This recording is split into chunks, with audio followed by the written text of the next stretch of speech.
Kia ora, I'm David Chaston with 90 at 9, brought to you by interest.co.nz. This week, get everything you need to know in 90 seconds at 9 o'clock. With news, there are some early signs global households may be starting to feel they're owing too much debt.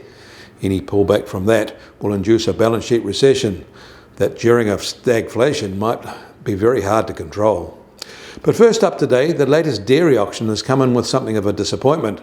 Overall prices rose as expected, but the 1.5% gain in US dollar terms wasn't as strong as the derivatives market had priced in. Chinese buyers were noticed by their relative absence. In the US, logistics stress as measured by their LMI index seems to be easing. However, at least one very large American retailer has announced plans to shrink its embedded high inventories. If that spreads, suppliers may face a drought of orders. American retail activity still appears to be strong, though, according to the last week's nationwide survey. And American consumer credit expanded more than expected in April, but that was down from a very high March expansion. In China, they're expanding its safety net for their financial sector with a new rescue fund that could run into tens of billions of dollars, as a cooling domestic economy and tightening monetary policy abroad pose growing risks for them. And they're worried about a balance sheet recession in their households, because they have loaded up on debt and will cut their spending plans for a long time to work through that new load.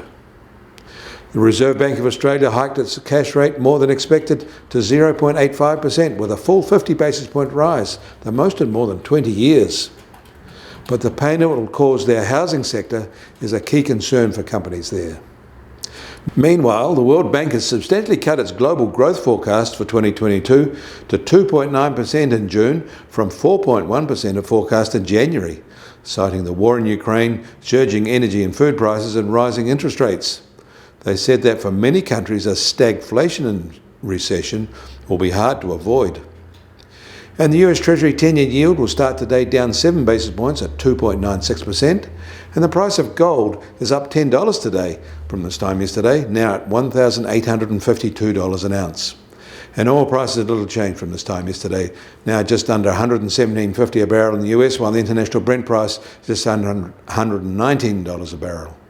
And the Kiwi dollar will open today lower at just under 64.8 US cents. But against the Australian dollar, we're a half a cent weaker at 89.7 Australian cents. In fact, that's our lowest against the Aussie dollar in nearly 4 years. Against the euro, we're also lower at 60.5 euro cents, and that all means our trade-weighted index starts today at 71.7. Kia ora, I'm David Chaston. That was 90 at 9, brought to you by interest.co.nz.